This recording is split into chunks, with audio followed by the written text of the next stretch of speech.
지난주에 이런 말씀을 드렸죠. 어떻게 보면 과한 염려를 하지 말라. 왜요? 염려라는 것은 사실 가치관의 표현입니다. 내가 뭘 지향하고 있고 두려워하고 있나에 대한 것이기 때문에. 그래서 한편으로는 과한 염려는 내가 염려가 많아서 오그라든 것 같지만 실질적으로는 내 삶의 통치자가 나라는 뜻의 그것에 대한 발현일 수도 있습니다. 왜냐하면 내가 책임지겠다라는 게 내가 이거 못하면 안 돼라는 염려로 치환되기 때문에 그렇습니다. 그래서 이제 하나님 주님께서는 참 주옥 같은 비유를 하시죠. 우리가 그렇게 애써서 얻는 걸 그냥 걸치고 있는 꽃을 봐라. 그러면서 이런 말씀을 하시는 겁니다. 인생은 우리가 투자한 만큼 거둬들이는 구조 안에 있는 것 같지만 그거 안에서만 생각할 것이 아니다. 그거 이상으로 하나님이 어떻게 하고 계신지를 늘 보아가자라고 하심으로써 어떤 우리가 만들어내는 것으로만 승부하지 않고 그거 넘어서 혹은 그것의 근간에 하나님이 우리와 함께하고 있다라는 사실을 어떻게든 체감해 가기를 주님께서는 너무나 바라셨던 거죠. 그래서 바울의 기도에 네 은혜가 족하다. 제 은혜가 제게 족하지요. 라는 말을 주고받으셨는지 모르겠습니다. 바울은 참 치명적인 병이 있었던 걸로 보여지죠. 근데 하나님이 그 병을 치워주지 않으세요. 그리고 은혜가 족하다라고 하시는 것은 그걸로 인하여 방해받지 않을 것이라는 어떤 하나님만이 할 수 있는 장담이라 그럴까? 그리고 바울도 그렇죠. 내 인생의 승부수가 어디에 있는지를 알 때에 그걸로 인해서 불편함이 있으나 그걸로 내가 족하지 못할 이유는 없다라는 굉장히 큰 시각 변화가 생기는 것이고 실제 삶이 변했던 것이죠. 그러면서 우리가 지난주에 함께 봤던 말씀, 그의 나라와 그의 일을 먼저 구하라. 그래서 그의 나라를 구하라는 건 하나님이 주인이라는 뜻이고 그것을 인정하며 사느냐이고 그의 의를 구하라는 것은 그 살아가는 방식이 정말 그에 맞느냐, 우리가 무엇을 추구하고 가는가 그거를 따져보는 말씀이었습니다. 사실 34절까지 그래서 맥락이 다 설명이 된 겁니다. 근데 제가 굳이 34절을 한 번 더 보겠다라고 그랬죠. 왜냐하면 34절만 따로 놓고 봤을 때 그래서 야 내일 거 염려할 필요 없어. 그날 좋게 염려하지 마가 오해되어서 오늘을 즐겨라로 갈까 봐 그렇습니다. 오늘 이 34절 말씀을 굳이 전체 맥락에서 이미 이 말씀 안에 들어있는 취지가 지난주까지 충분히 설명됐는데 따로 떼서 보는 건 카르페 디엠이 될까 봐. 오늘을 즐겨라. 그것이 될까 봐. 그런데 이 말씀을 잘못 보면 그렇게 읽혀지죠. 어차피 염려는 또 오고 그 염려 또 지나갈 건데 오늘을 즐겨라 처럼 여겨질 수 있지만 그런 맥락이 아닙니다. 그러면 어떤 맥락인가? 자, 내일 일을 위하여 염려하지 말라. 내일 일은 내일이 염려할 것이고 한날 괴로움은 그날로 족하다죠. 오늘의 악함과 오늘의 너를 고통스럽게 했던 것이 내일 너를 지배하지 못한다라는 뜻입니다. 고로 다시 설명하면 그만큼 영향력을 행사하는 것은 세상에 없다라는 겁니다. 굉장히 하나님께 시선을 다시 맞추고 있죠. 염려할 것이 없거나 고통이 없다라는 게 아니고 너의 인생을 결정할 만큼 지속적으로 영향력을 행사할 만한 것은 세상에 없다. 하나님을 제외하고는 너희의 인생을 그렇게 좌지우지할 것은 없다라는 것을 굉장히 선명히 보여주시는 겁니다. 그래서 한날 괴로움이 없진 않으나 그날로 족한 것이죠. 전 예전에 제가 이 말씀 이렇게 제 나름대로 식으로 묵상하며 적은 게 있습니다. 괴로움의 유효기간은 한계가 있다. 그렇죠? 지금 이 말씀은 염려거리 없어, 괴로울 거 없다가 아니고 괴로움은 있는데 유효기간이 있다라는 것이죠. 그리고 그것이 너의 인생을 내일도 지배하고 모레도 지배할 만큼 지속적일 수 있는 건 없다. 오로지 하나님의 다스림과 하나님만이 한계가 없이 쫙 펼쳐지고 너의 인생을 보장할 것이다를 드러내고 있는 말씀, 주님의 이 말씀입니다. 그래서 우리가 사실은 그 일시적인 영향을 끼치는 것에 더 체감을 많이 하고 참 영원을 책임지시는 하나님께 대한 되게 둔한 것이 사람입니다. 타락한 이유 그렇게 되어 있습니다. 그것이 참 자연스럽게 안 되다 보니 주님께서 억지로 사실은 가르치고 계신 것이고 그 억지로가 사실은 우리의 원래 모습이며 그 원래 모습을 회복시키고자 하는 것이 예수 그리스도께서 죽으셔서 우리를 죄 가운데 건지시는 그 목표인 것이죠. 그래서 성경도 사실은 지속적으로 이런 걸 얘기하고 있습니다. 예를 들어 아브라함이 이제 룻이랑 딱 갔을 때 땅을 계속 이렇게 자기네들 그 재산 싸움이 일어나니까 이거 다투면 안 되겠다. 땅을 나눠 갖자 하죠. 근데 아브라함이 굉장히 통 크게 얘기합니다. 네가 이쪽 가면 내가 저쪽 갈게. 네가 저쪽 가면 내가 이쪽 가고. 그러니까 이거 굉장히 통 큰 겁니다. 왜냐하면 이렇게 하면 당연히 먼저 고르는 사람이 좋은 거 고르죠. 그런데 아브라함이 그거를 기꺼이 한 겁니다. 그런데 이거를 보면서 우리가 그래 아브라함처럼 통 크게 살자로만 교훈을 받기에는 우리가 그러지도 못하거니와 이 앞선 사건이 너무 치명적인 겁니다. 왜 그렇죠? 일단 그 땅에 기근이 들었다라는 거. 그거를 넘지 못하는 아브라함이 보였죠. 그리고 기근을 피하러 갔다가 아내를 넘기는 사건이 있습니다. 본인이 그 지배자에게 당할까봐 아내를 넘기죠. 사촌 동생이에요. 실제로 족보상으로 그것도 틀린 얘기는 아니지만 넘겨요. 그러한 굉장히 부족함을 보였던 아브라함입니다. 현실을 뛰어넘지 못하고 현실을 책임지지도 못하고 오죽했으면 본인이 넘기고 하나님이 살려주시잖아요. 그러니까 굉장히 어떻게 보면은 참 제가 요즘 자주 쓰는 말인데 자기 삶에 대해서 자괴감을 느낄 만큼의 경험을 한 상태입니다. 아브라함이. 그래서 아브라함이 깨닫는 거죠. 인생이 과연 내 실력대로 되는 것인가? 앞으로 내 인생이 어떤 땅을 차지하느냐에 걸려 있을까? 아브라함이 아주 현실적으로 깨달은 거죠. 기근을 피해 살려고 갔다가 가정을 망쳐버리는, 하지만 그거를 하나님의 은혜로 다 되돌림 받는 것을 보면서 과연 내가 인생의 한 치 앞을 계산이나 할 수 있을까? 혹은 내 실력으로 내 인생을 책임질 수 있을까? 그건 당연히는 아니지만 기꺼이 좋은 땅을 차지한다고 내 인생이 더 나은 인생이 될까까지 고민이 갔을 겁니다. 그러고선 이제 알아가는 거죠. 정말 믿음의 조상으로서의 알아가는 바, 하나님의 약속이 진짜 실효성을 갖는 것이구나. 그걸 아니 네가 좌하면 난 우하겠다. 네가 우하면 나는 좌하겠다라는 이 통 큰 결단이 나올 수 있는 겁니다. 사람이 좋아서 혹은 사람이 이렇게 쑥이 없어서 그런 것이 아니라 이러한 것을 깨달아가는 과정 중에 진짜 삶을 잡아주는 건 하나님의 약속이다를 안 것이죠.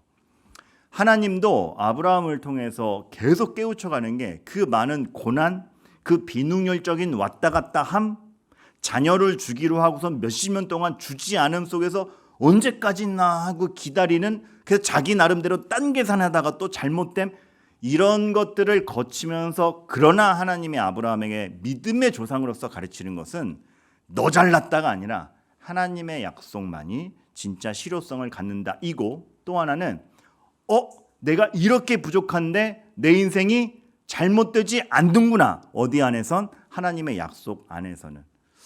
그거를 보여주시는 겁니다. 우리에게도 그럴 겁니다. 우리가 얼마나 사실은 인생이 계획대로 안 됩니까? 그리고 이게 뭐지 싶은 나의 부족감, 그러한 상실감 우리가 느낄 때가 얼마나 많습니까? 그런데 오늘 말씀을 보면서 우리가 아는 거죠. 그것으로 인생이 결론나지 않는다. 그럼 뭐가 결론인데? 하나님의 약속과 손길이 우리 인생을 결론시킬 것이다. 이거 붙잡아가는 거 쉽지 않죠. 어렵죠. 아브라함은 일평생 걸린 것이고, 사실 다윗도 그것을 깨닫는데 일평생이 걸린 것이고, 어쩌면 우리도 일평생의 문제일 겁니다. 이게 짠하면 짠하고 되는 것이 아니라 아마 우리가 이렇게 인생을 마무리할 때쯤 하나님이 맞아라고 이 한마디 하기 위해서 오늘이 지나가고 있는지 모르겠습니다. 그래서 오늘은 고될 수 있죠. 하지만 거기서 하나님이 하시는 말씀, 염려하지 마. 이 사실 우리는 이 말씀을 두고 교만을 꺾어야 되기도 하지만 굉장히 격려받기도 해야 된다는 겁니다. 물론 여러분 각오는 해야 되고 책임도 있습니다. 이거를 부정하지 않아요. 내일 일은 내일 염려할 것이요 아닙니까? 염려가 사라진다는 얘기가 아니라 각오할 건 각오해야 되고 그거에 대한 책임도 있습니다. 그래서 한날 괴로움이 있지요. 그런데 하나님 주님께서는 그거를 좀 이렇게 분명하게 찝어주시는 게 뭐냐면, 근데 그 한날 괴로움이 그날로 족같다니까 이거죠. 그게 네 인생을 결정하진 않아. 내 인생을 주도할 만큼 큰 건 하나님 말고는 없다라는 것에 대해서 굉장히 큰 시야를 주고 있는 것이죠. 그것을 우리는 믿음이라고 합니다. 제가 참 요즘 보면서 성경 인물들을 좀 보면 그 성경 인물들의 서사에 여러 특징이 있는데 그 중에 굉장히 두드러지게 보이는 특징 중에 하나가 그 개인의 실패가 최종적인 실패로 귀결되지 않는다라는 겁니다. 방금 제가 예를 들은 아브라함, 얼마나 많은 실수가 있습니까? 얼마나 많은 어찌 될지 모르는 선택을 합니까? 근데 아브라함의 부족이, 아브라함의 실수가 그 인생을, 이거 고급진 표현 없을까요? 죄송합니다. 그 인생을 말아먹지 않게 했습니다. 그렇게 귀결돼요. 하나님의 약속이 실행이 되는 연결고리에서 분명히 있고 그 인생이 믿지 않는 사람들로부터도 존경받는 인생이 되는 기가 막힘이 있는 것이죠. 나중에 사라의 아내 사라가 죽었을 때 사라의 묘자리를 찾으러 가니까 안 믿는 주변 사람들이 뭐라 그럽니까? 아브라함이 사실은 본인이 자기 고향 떠나서 이주민 아닙니까? 근데 그 본토민들이 아브라함 보고 그러죠. 야, 나 저 장사진에게 땅 좀 줘라. 내 돈 주고 살게. 그랬더니 아유, 당신 우리가 지켜봤는데 진짜 하나님의 사람이더이다. 좋은 땅 가지세요. 좋은 땅. 걱정하지 말고. 이렇게 인정을 받는 아브라함을 보는데 그렇게 되기까지 뭐가 있었을까 싶은 거죠. 모세. 본인이 의기충천하여 나섰을 때는 살인자가 돼서 쫓겨나죠. 아쉽죠. 그러나 그 쫓겨났던 40년의 인생이 모세를 망하게 하지 않는 겁니다. 그런 것들. 그러니까 분명히 실수가 있고 실패가 있고, 사실 우리는 감옥에 갔다 총리된 요셉을 보고 와 하지만 모세 입장에서 보면 왕자였다가 양치기가 되는 걸 보는데 와 할 게 없는 겁니다. 근데 그것이 실패라고 얘기하지도 않고 최종적 실패로 모세의 인생이 귀결되지도 않습니다. 우리가 지난주에 살펴본 요셉은 더더 말할 것도 없고, 그리고 개인의 실패로 보이는 게 최종적 실패가 아니기도 하거니와 오히려 더 선한 것을 만들어낸다라는 증표로서의 끝판왕, 진짜 끝판왕입니다. 예수님, 제자에게 배반당하고 자기의 민족에게 배반당하고 죄가 없는데 몰려서 죽임당하죠. 가장 악함에 몰려서 죄 없으신 분이 죽죠. 정치사, 사회 시사로 보면은 그냥 실패한 열사 같습니다. 근데 죽음도 맞이했고, 근데 그것이 최종적인 실패로 가지 않습니다. 오히려 그것이 구원의 길로 가죠. 이 신비함. 그러니까 내 인생을 주도할 만큼 큰 거는 무엇인가? 하나님 말고 없구나를 우리는 정말 철두철미하게 확신할 수 있어야 됩니다. 그래서 이게 우리 구원의 원리이기도 한데, 로마서에 보면 이 신비한 말씀이 있지 않습니까? 바울이 유대인과 그 복음이 전파됨을 쭉 기술을 하면서 요 말을 해요. 로마서 11장 12절에 보면 그들, 유대인입니다. 유대인들이 예수님이 왔는데 구원자인 줄 못 알아봤죠. 죽이죠.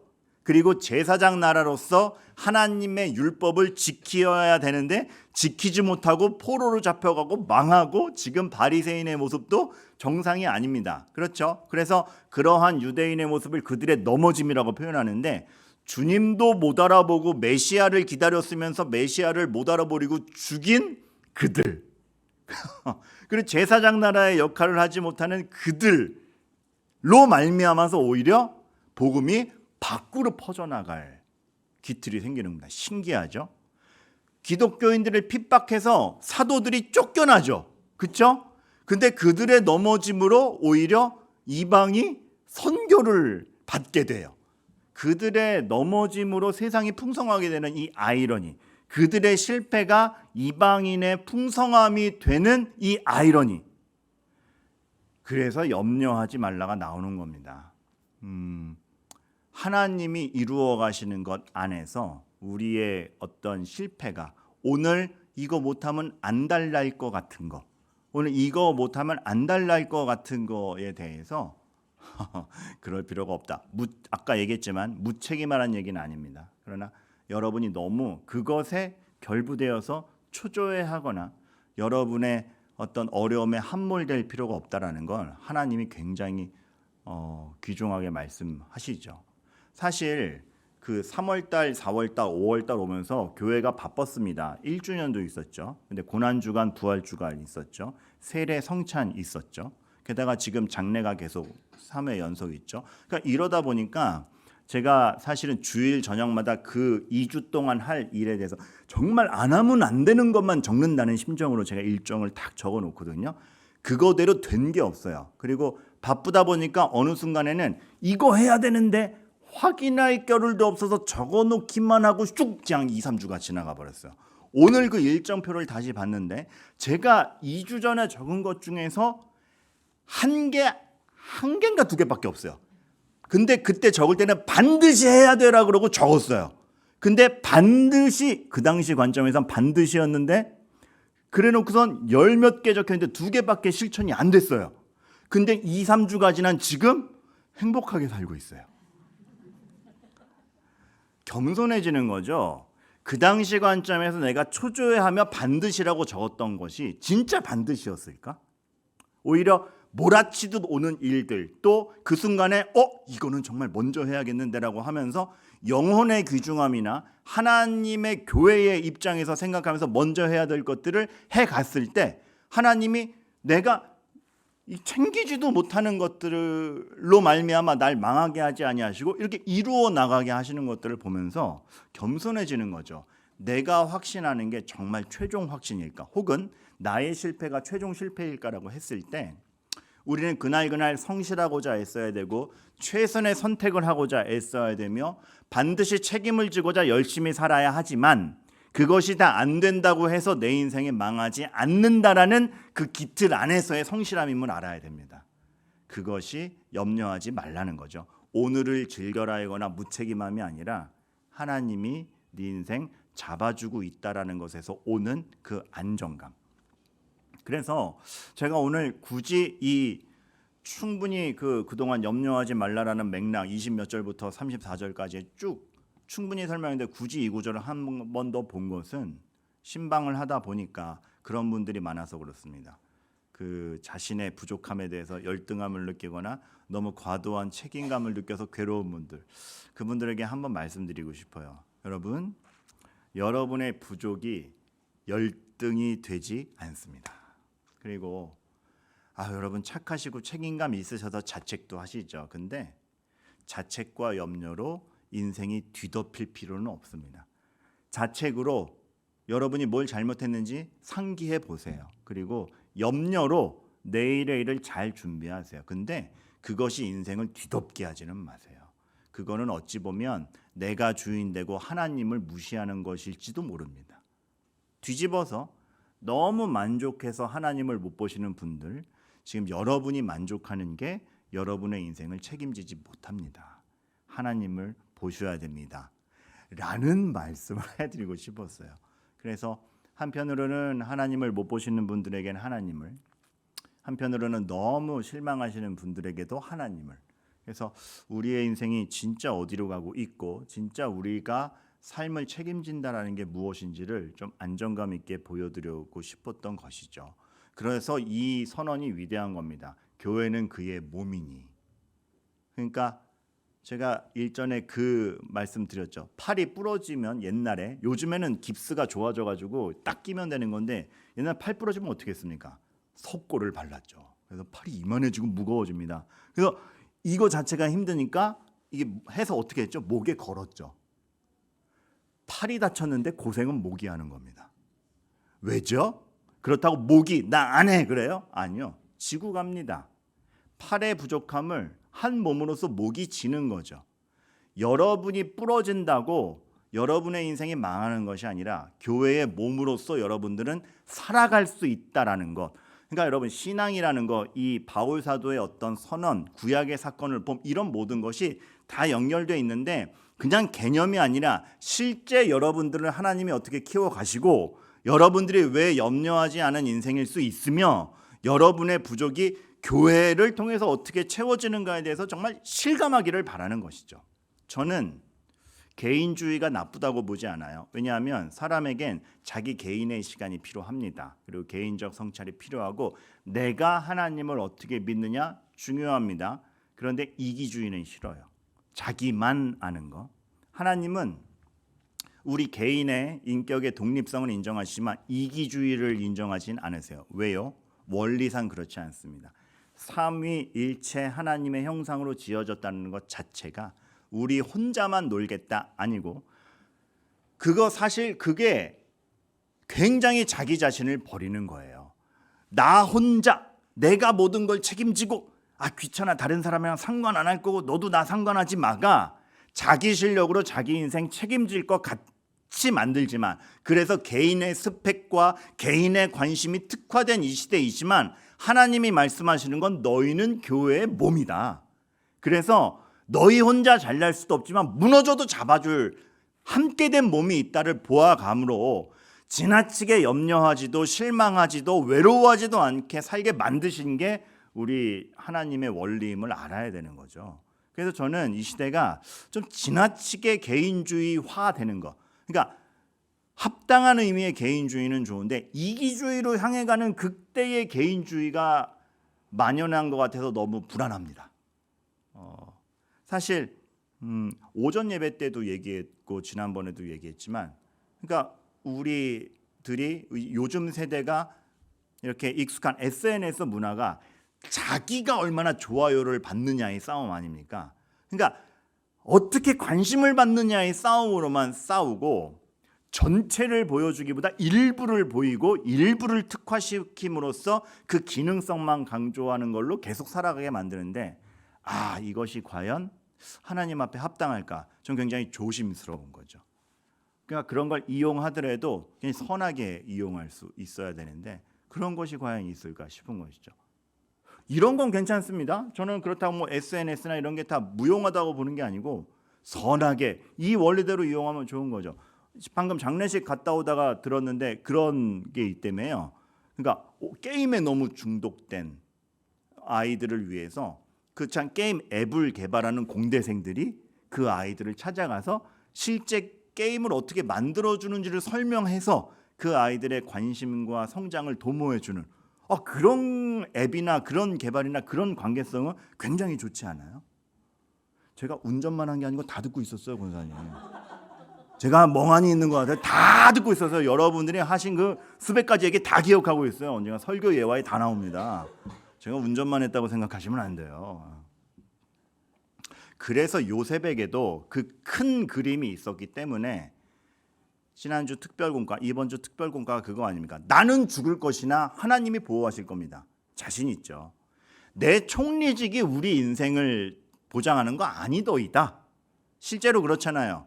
출애굽기 바로 넘어가면 요셉을 알지 못하는 왕들이 일어나니까 싹 까먹죠. 요셉 말대로예요. 그런데 진짜 또 요셉의 말대로죠. 그러나 하나님이 기억하사 출애굽을 시작하는.